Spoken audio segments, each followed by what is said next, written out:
الشیطان الرجیم بسم الله الرحمن الرحیم.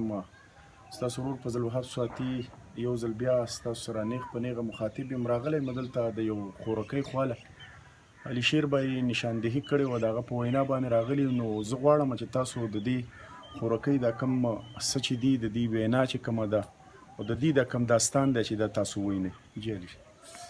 دا د دې دا کور چې کوم دی هم پردی دی. اولنۍ خبره خو دا ده چې دا کور پردی دی. بل دا د دې کور هغه داستان دی چې په دې کور باندې دروازه هم نشته.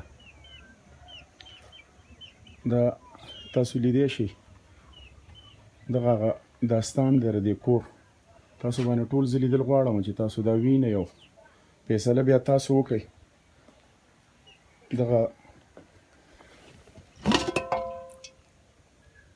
دغه داستان دی د دې کور، دغه پخلی دی، دغه تاسو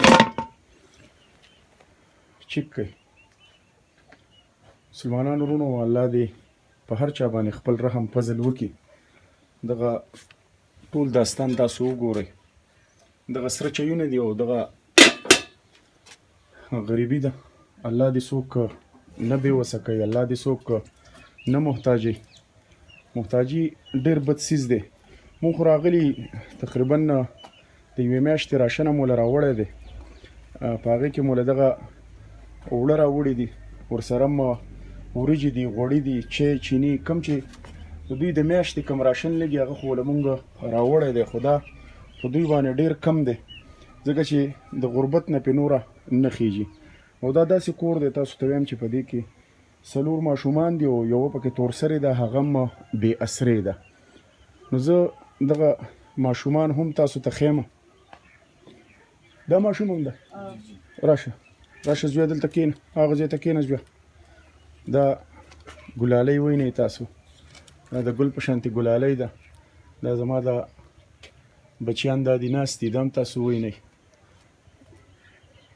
زمونږ د خورکۍ دلته ناسته ده، بې اسرې ده، څوک یې نشته، د سر سوری یې نشته او وروڼه یې هم نشته. نو خورکۍ چې نه ستا د ګټې وټې بچي شته او نه دې وروڼه شته او نه دې د سر سوری شته، د خوراک څښاک څه کوئ؟ خوراک ته له څوک راوړي؟ خوراک د ګاونډیان له سره کوي، خو دا دی چې د هغوی هم ځان له بېوسي ده. که هغوی سره کړو چې پاخه کم ورله او کرانه کړم دغه شانتې. خو که تاسو به دا مهرباني وکړئ چې ستاسو څخه خیر و زکات دي، پیسې نه غواړم، خو جمع را روان دی. زما د بچي په خپو خپېبلې دي، په ډېر ډوم دغه شانتې حالات دي، نه یې د بنین دغه شته، نه یې د څادر شته، نه یې د ګرمو جامو شته. نو که دوی له تاسو څه د خېټې رزق ورکوي او څه جامه پیزار ورله دا کوي، نو دا به ښه. خورکۍ مې وایي چې زما د دې بچو د خېټې غم وکئ او د پیزار غم یې وکئ او د چا نه څه غواړم نه، خو بېوسي ده. خورکۍ مور و پلار دې شته؟ مور و پلار مې نشته. مور و پلار دې نشته؟ نه. وروڼه مې هم نشته. وروڼه دې هم نشته؟ نه. او مور و پلار دې هم نشته؟ وروڼه مې هم نشته، مور و پلار مې نشته. که وروڼه مې وای بیا هم د هغوی سره به مې ځان نه ټینګولی، خو وروڼه مې هم نشته. وروڼه یې هم نشته. که وروڼه یې وی نو د هغوی به وله څه کولی، خو وروڼه یې هم نشته. مسلمانانو وروڼو او باباجان یې هم نشته او د سر سوری ته هم الله غستی دی. نو فیصله په تاسو باندې پرېږدمه. دغه د کرایې کور دی، دغه تاسو وینئ چې په دې باندې دروازه هم نشته وروڼو، او دا هر څه ستاسو د وړاندې دي.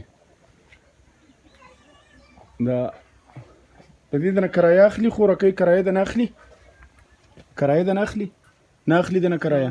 زه شکر دی، هغې ته مې ډېره جړه فریاد وکړم، دا کرایې نه ده په دې معاف کړه. په دې هم شکر دی چې کرایه ستاسو نه نه اخلي.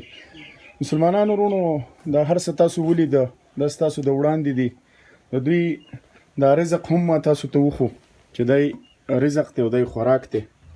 دا ستاسو د وړاندې دی، دی د ماښام دپاره پخ کړی دی. نو ډېر ګرم دی، تب تخیږي. د ماښام خوراک یې دغه خوراک دی، ستاسو د وړاندې دی. او دغه دا هر څه تاسو وینئ. مسلمانانو وروڼو، داسې خلک هم په دې دنیا کې شته او مونږ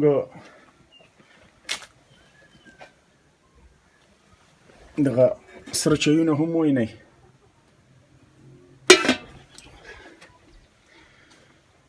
مسلمانانو وروڼو، که ستاسو څه خیرات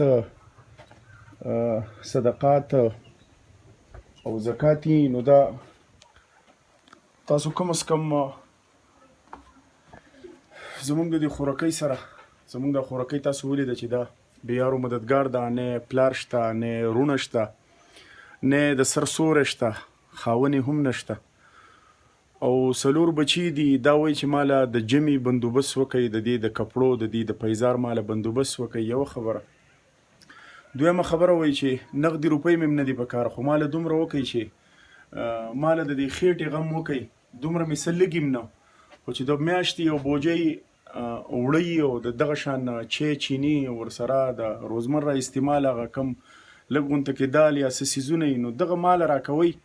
په دغې باندې زما ګزاره کېږي. نو زه وایم چې دغه ټوله د 7,000 روپو خبره د مسلمانانو ورونو تاسو ټول ښه هوښیار یې او ښه پوهېږئ. موږ خو راغلي اوس هم له د میاشتې د دوی د وینا مطابق چې کوم راشن دوی غوښتو هغه مو له راوړو. هغه زه یو ځل بیا تاسو ته ښیم، تاسو وینئ دغه راشن ولې مونږ راوړو. دې خوراکۍ په وینا باندې مونږ دغه راشن دغه اوړه و دغه مو له راوړه، دغه وریجې دي، دغه سامان چې دې کم غوښتو هغه وله مونږ راوړو. خو زه تاسو ټول ورونو ته درخواست کوم که ستاسو څه خیرات صدقات او عطیات دي دغه تاسو راوړئ او دې خوراکۍ د 7,000 روپو د میاشتې خبره ده. که دغه ورسره تاسو کومک وکئ نو انشاءالله مونږ به ستاسو خیرات صدقات او عطیات چې کوم دي دغه شان بېوسه لاچار او یتیمانانو خلکو له ورکو او که د دې په نوم باندې تاسو سره لېږئ نو انشاءالله دغه به دوی ته حواله کوو. په لوی الله سپارم. ډېره مننه.